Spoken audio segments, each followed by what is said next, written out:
Hello, आज हम आपके लिए लेके आए हैं एंजेलिक कार्ड स्प्रेड।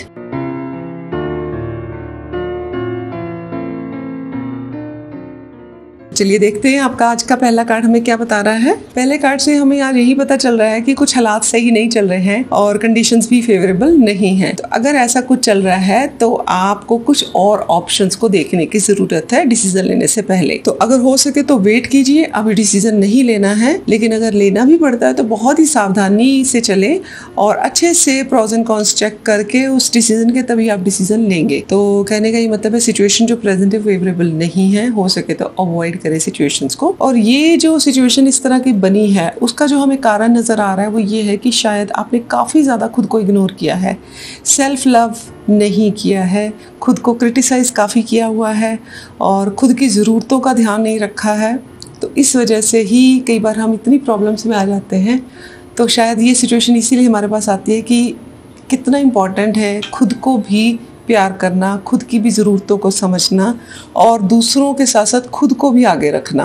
तो इसके साथ ही अब हमारे लिए जो प्रेजेंट मैसेज है वो ये है कि जो भी अभी चल रहा है इस समय आपको पेशेंस ही एक्सरसाइज करनी है, पेशेंस के साथ चलें और फिलहाल इस समय में जो कोशिश करें कुछ नया सीख लें, कुछ नई स्टडी करें, अपने ज्ञान को बढ़ाएं, डिसीज़न ना लें किसी तरह का, लेकिन खुद पे काम करना शुरू कर दें। कहते हैं ना दोबारा से एक बार स्टूडेंट बन जाए और ताकि ये सारी चीज़ें जो हैं आपके फिर फ्यूचर में काम आएंगी।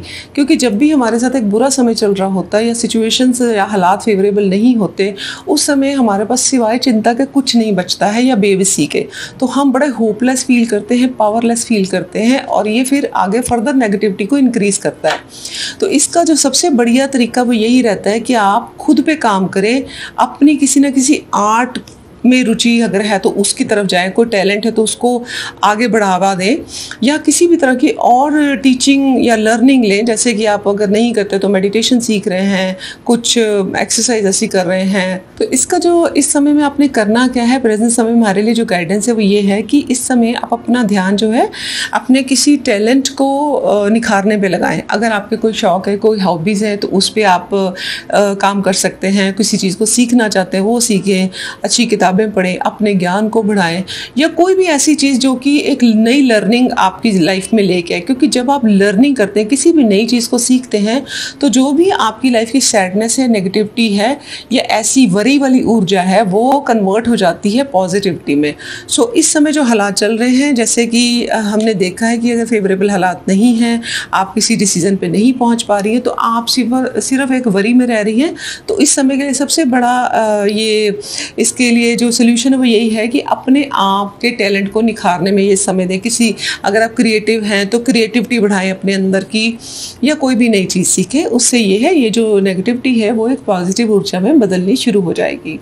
आपके लिए जो ओवरऑल आउटकम है, ओवरऑल इसके लिए मैसेज है वो ये है कि आप एक बहुत ही अच्छे इंसान हैं, आप एक स्पिरिचुअल टीचर की तरह हैं, जैसे कि जिसके अंदर ये पावर है कि दूसरों को जब वो आप काउंसिल करते हैं तो वो आपकी बात सुनते हैं, आप दूसरों को कन्विंस कर पाते हैं, आप उनको एक अच्छाई के रास्ते पे ले जा सकते हैं।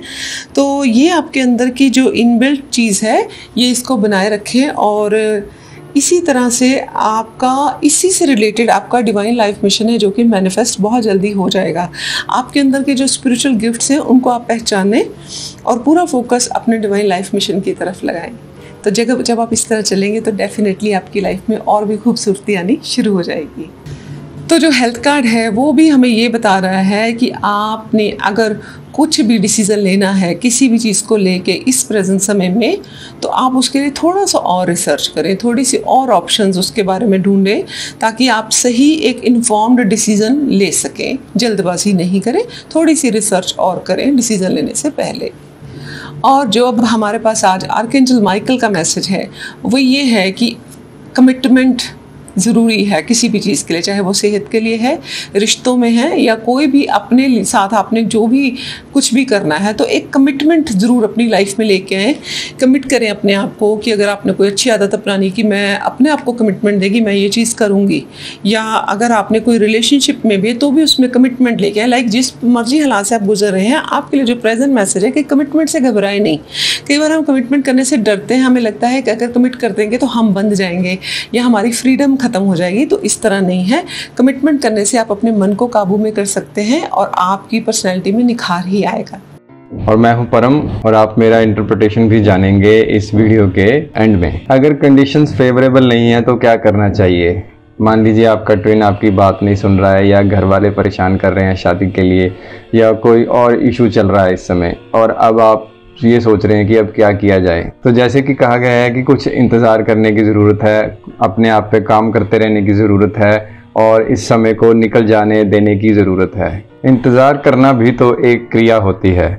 हम अपने स्टूडेंट्स को सिखाते हैं कुछ क्रियाएं, कुछ टेक्निक्स कि ये करो तो आपको हेल्प होगी। उसमें एक टेक्निक है इंतज़ार करना, यानी कि इंतज़ार भी एक क्रिया है। और तब तक के लिए आप छोटे छोटे स्टेप्स लेते रह सकते हैं अपनी स्पिरिचुअल ग्रोथ के लिए। इंतज़ार का मतलब ये नहीं है कि हाथ पे हाथ धर के बैठ गए और कुछ नहीं किया। आप अपनी ग्रोथ के लिए कुछ कर रहे हैं, आपको टूल्स और टेक्निक्स दी गई हैं। एनर्जी प्लेन पे अपने ट्विन की हीलिंग कर सकते हैं, खुद की हीलिंग कर सकते हैं, अपने परिवार की भी हीलिंग कर सकते हैं। इसके लिए भी टूल्स आपको प्रोवाइड किए गए हैं, तो आप इन टूल्स को यूज कर सकते हैं। साथ ही साथ एक वेटिंग मोड में जा सकते हैं कि वेट कीजिए और देखिए कि क्या होता है। आपको इसमें परफेक्शन हासिल करनी होगी, तभी चीजें उस तरीके से अलाइन होगी जैसी आप चाहते हैं। और ये एक बहुत फेमस सेइंग है कि इंतजार का फल मीठा भी होता है। एक बार मैं फिर से रिपीट करूं कि इंतजार का मतलब ये नहीं है कि कुछ नहीं करना। इंतजार का मतलब है कि कुछ कंस्ट्रक्टिव करना अपने साथ, ताकि आप आने वाले समय को और बेटर तरीके से हैंडल कर सकें। अगर आप खुद को इग्नोर कर रहे हैं तो आप किसी और की हेल्प क्या करेंगे? आप ये देखिए कि आप कौन सी वाइब्रेशन छोड़ रहे हैं जब आप खुद खुश नहीं हैं, और वही वाइब्रेशन ट्रैवल कर जाएगी बाकी सभी लोगों पर भी। आप ट्विन फ्लेम जर्नी में हैं, बड़ी बड़ी बातें करी जाती हैं। ट्विन फ्लेम का ये मिशन है, वो कलेक्टिव को पर्ज करेंगे, वो दुनिया को अपलिफ्ट करेंगे। लेकिन अगर आप खुद ही अच्छी स्टेट नहीं है तो आप बाकियों के लिए क्या करेंगे? आपके डिवाइन, आपके गाइड्स आपके साथ हैं, वो आपको गाइड करते रहेंगे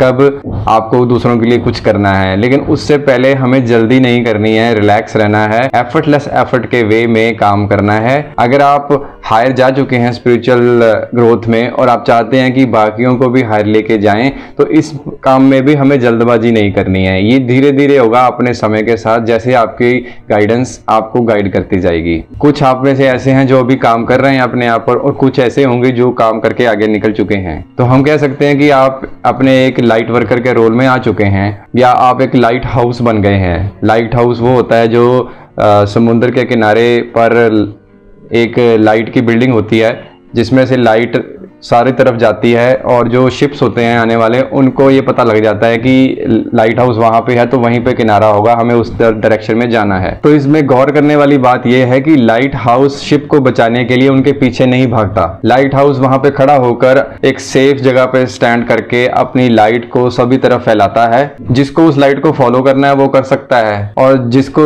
अपना रास्ता खुद बनाना है तो वो टकरे मार सकता है, इधर उधर जा सकता है, वो अपना रास्ता खोज भी सकता है, और वो चाहे तो लाइट को फॉलो भी कर सकता है। सो इसको बस यही समराइज करेंगे कि लाइट हाउस शिप को बचाने के लिए उसके पीछे नहीं भागता। सिमिलरली आपको भी किसी को बचाने के लिए उनके पीछे पड़ने की जरूरत नहीं है। आपको सिर्फ अपनी रोशनी बिखेरनी है, और लोग उसको अपने आप फॉलो करेंगे जब उनका टाइम होगा फॉलो करने का। किसी की स्पिरिचुअल ग्रोथ को आप एक्सेलरेट नहीं कर सकते जब तक कि उसके कर्मा या उसके संस्कार उसको अलाउ नहीं करते ग्रो करना। कुछ नया सीखने से आपके ब्रेन के वो हिस्से भी यूज होते हैं जो अभी तक नहीं यूज हो रहे थे। अगर आप अभी तक सिर्फ रोज वही सोच रहे हैं कि कब मेरा ट्विन आएगा, कब यूनियन होगी, कब हीलिंग पूरी होगी, और इनर वर्क कभी कर भी नहीं रहे हैं, फिर तो भाई यही सारी जिंदगी चलता रहेगा। अगर आप इनर वर्क कर भी रहे हैं तो भी उसमें भी कुछ टाइम लगेगा कि आपके ट्विन आपके पास आए और एक हार्मनी क्रिएट हो। तो उतनी देर के लिए आप क्या कर सकते हैं? सेम वही चीज आती है, कुछ नया सीखिए, इंतजार कीजिए, अपने पे काम कीजिए। जो नया सीख रहे हैं वो आपके स्किल सेट को बढ़ाएगा, आपकी क्रिएटिविटी को एक्सप्रेस करने में मदद करेगा। और क्योंकि जब आप क्रिएटिव हो रहे हैं तो आप हार्मनी में भी हैं, खुश भी हैं, तो इससे ये होगा कि आपके ट्विन ऑटोमेटिकली आपकी एनर्जी की तरफ अट्रैक्ट हो जाएंगे। अपने गिफ्ट्स को अंडरस्टैंड करने की ज़रूरत है ताकि आप इन गिफ्ट्स को इफ़ेक्टिवली यूज़ कर सकें, इनको पॉलिश कर सकें, इनको इम्प्रूव कर सकें और इनको आगे बड़े लेवल पर यूज़ कर सकें। फॉर एग्ज़ाम्पल, जैसे हमारे पास ये स्किल है कि हम हीलिंग करने में अच्छे हैं, इसका मतलब ये नहीं है कि हम पहले दिन से ही इसमें अच्छे हैं। हमने पहले इसको सीखा, उसके बाद कई लोगों पे इसको एक्सपेरिमेंट किया, प्रैक्टिस किया, कई जगह पे फेलियर्स हुए, उन फेलियर्स से फिर हमने सीखा या फीडबैक लिया अपने टीचर्स से, फिर हमने इसको और लोगों पे प्रैक्टिस किया, उसके जो रिजल्ट्स आए उनको हमने डॉक्यूमेंट किया और इस तरीके से जब हम आगे बढ़ते गए तो ये स्किल एक ऐसी पॉलिश्ड स्टेट में आ गया कि अब कोई अगर हीलिंग के लिए आता है तो उसे ज़रूर कोई ना कोई फ़ायदा ज़रूर होता है। तो अंडरस्टैंड करना अपने स्किल्स को, ये एक पहली स्टेज है और उसके बाद उसको पॉलिश करना और उसको इम्प्रूव करना ये सेकंड स्टेज है। ऐसा कभी भी नहीं होगा कि आपका स्किल और इम्प्रूव ना हो सके।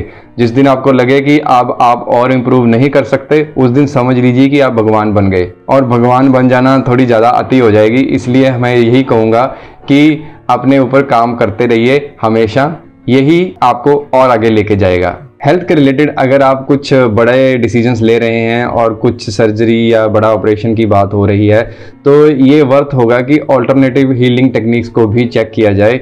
ऑल्टरनेटिव हीलिंग में कई तरह की टेक्निक्स हैं, जैसे एनर्जी हीलिंग है, मेडिटेशन है, और भी कई तरह के वेज हैं, जैसे हम रेकी हीलिंग का नाम ले सकते हैं इसमें, या ट्रॉमा क्लियरिंग टूल्स को यूज़ किया जा सकता है। तो इन टूल्स का हमारी फिजिकल बीइंग पर भी असर आता है। इसके साथ साथ आप सेकंड एडवाइस ले सकते हैं किसी और डॉक्टर के साथ, ताकि आपको और गाइडेंस मिल सके। प्लस इस पूरी सिचुएशन में जो भी आपको अनप्लेजेंट लग रहा है उसे हील भी किया जा सकता है। जैसे ही आप उस अनप्लेजेंटनेस को हील करेंगे, आप उस सिचुएशन से चेंज होकर किसी और सिचुएशन में पहुंच जाएंगे जो कि थोड़ी बेटर होगी पिछली सिचुएशन से। ये सिचुएशन भी आपको कुछ मिरर कर रही है, इस मिरर को पकड़ने की जरूरत है। इसे हील करते हैं तो और भी ऑप्शंस खुलेंगी। तो सेकंड ओपिनियन पे गौर कीजिए और अल्टरनेटिव हीलिंग टेक्निक्स को भी आप देख सकते हैं। और फाइनली हम आते हैं कमिटमेंट पे। अगर आप अपनी यूनियन को देख रहे हैं अपने ट्विन के साथ और इसमें कमिटेड नहीं है, आपका एफर्ट जो है वो कई और डायरेक्शंस में जा रहा है, तो आप कैसे एक्सपेक्ट करते हैं कि जो ये यूनियन है वो हो सकती है। डेफिनेटली यूनियन ज़रूर होगी, लेकिन हो सकता है उसमें 100 साल भी लग जाएं।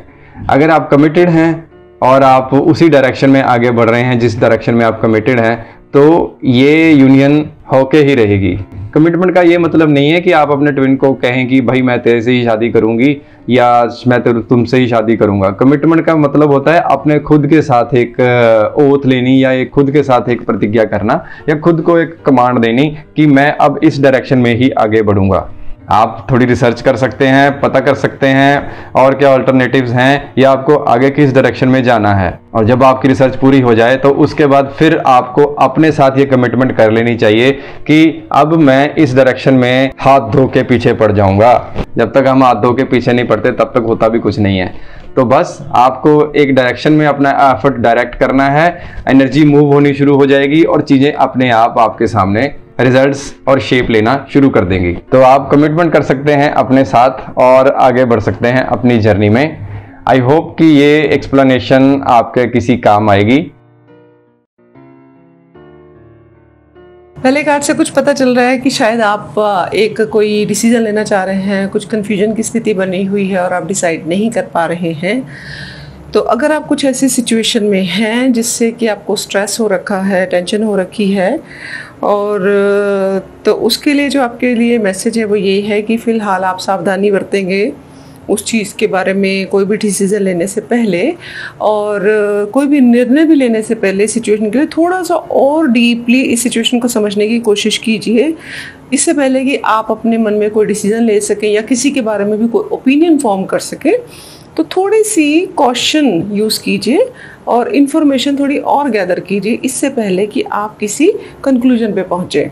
तो इस समय जो आपकी इस हालात के पीछे कारण दिखाई दे रहा है वो यही है कि शायद आपके पास इन्फॉर्मेशन प्रॉपर नहीं है, या आपको किसी की सहायता की ज़रूरत है। आप किसी से काउंसिल करना चाहते हैं, किसी से बात करना चाहते हैं। आपके पास अगर कोई गाइड हो, कोई मेंटर हो, कोई टीचर हो, कोई ऐसे लोग हों जो कि आपको एक सही दिशा पे ले जा सके, तो आपको शायद इस तरह की कोई कमी महसूस हो रही है। इसी वजह से आपकी ये हालात जिसमें फंस के रह चुके हैं, वैसा आप महसूस कर रहे हैं। तो अगर आप इस तरह से कोई आपके पास इस तरह के कोई गुरु हैं या कोई एक्सपर्ट है जिनसे कि आप बात कर सकें, अगर आप ये करते हैं तो आपकी ये जो कन्फ्यूजन की स्थिति बनी हुई है, जो एक इनडिसाइसिवनेस बनी हुई है, वो आपको उस सिचुएशन से निकालने में काफ़ी हेल्प करेगी। नेक्स्ट जो आपके लिए मैसेज है वो ये है कि फ़िलहाल आप पेशेंस के साथ काम करें। किसी भी चीज़ को पाने के लिए या सुलझाने के लिए जल्दबाजी मत करें। हर समय डिसीज़न लेने का नहीं होता, कुछ समय सिर्फ होल्ड बैक करने का होता है। तो इस समय आपकी वो सिचुएशन है।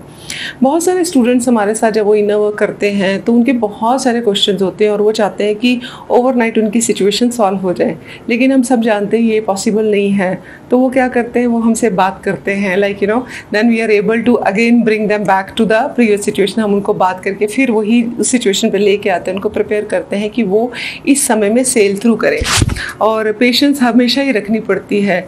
इनर वर्क करते करते सिचुएशन कई बार महीने में भी बदल जाती है और कई बार 6 महीने में भी नहीं बदलती, और बहुत सारा टाइम, लाइक हमें साल 2 सालों, we never know how long you have to work on to you.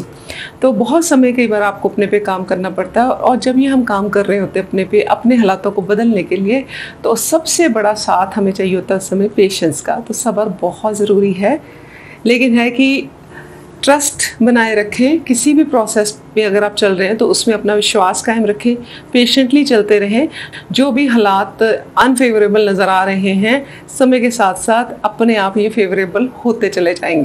तो ओवरकम इसका ये रहेगा जो टोटल है कि अगर आप इस तरीके से चलते चले जाएंगे तो अल्टीमेटली इसका जो आउटकम है वो बहुत ही खुश रहेगा, और आपकी जो फैमिली लाइफ है वो बिल्कुल भी डिस्टर्ब नहीं होगी। किसी भी सिचुएशन में एक ऐसी चेंजेस आएंगी या एक ऐसी एडिशन हो जाएगी उस सारे सिचुएशन में, जो एक पॉजिटिव एडिशन है।